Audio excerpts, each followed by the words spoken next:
Le Seigneur Jésus est le Christ de Dieu, comme il est le Fils de Dieu. Lors de la conception de Jésus, l'ange Gabriel déclara « Le Saint-Esprit viendra sur toi, et la puissance du Très-Haut te couvrira de son ombre. C'est pourquoi le saint enfant qui naîtra de toi sera appelé le Fils de Dieu. » Luc 1, 35. À sa naissance, un ange du Seigneur annonça au berger que l'enfant nouveau-né était aussi Christ le Seigneur.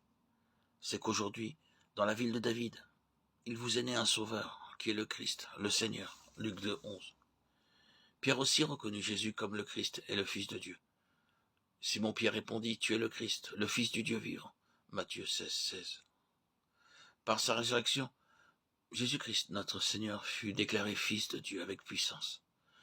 Son l'esprit de sainteté, par sa résurrection d'entre les morts. Romains 1, 4. Par cette même résurrection, il a été déclaré par Dieu Seigneur et Christ. Que toute la maison d'Israël sache donc avec certitude que Dieu a fait Seigneur et Christ ce Jésus que vous avez crucifié. Acte 2, 36. De même, en croyant en Jésus en tant que Christ et Fils de Dieu, les hommes peuvent avoir la vie en son nom. Mais ces choses ont été écrites afin que vous croyiez que Jésus est le Christ, le Fils de Dieu, et qu'en croyant vous ayez la vie en son nom. Jean 20, 31.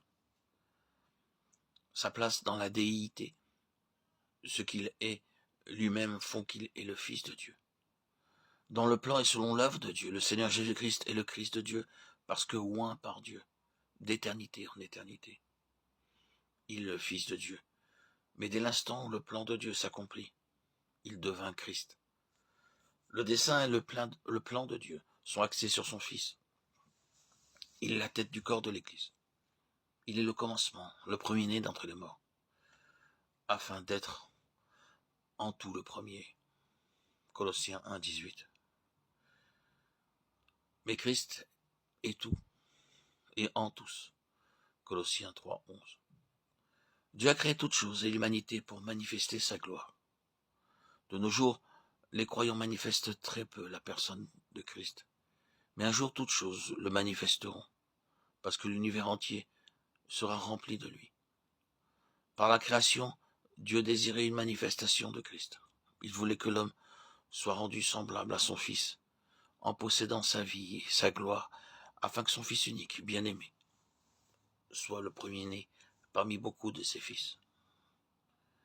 Dieu a créé et racheté l'homme pour son Fils.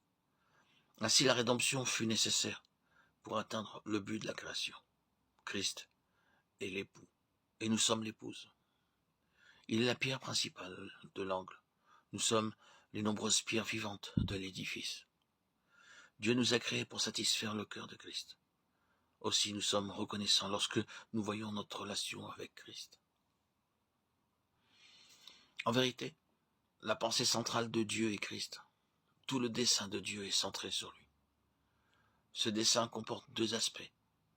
Que toute chose puisse manifester la gloire de Christ, d'une part, amener l'homme à la ressemblance de Christ en possédant sa vie et partageant sa gloire, d'autre part.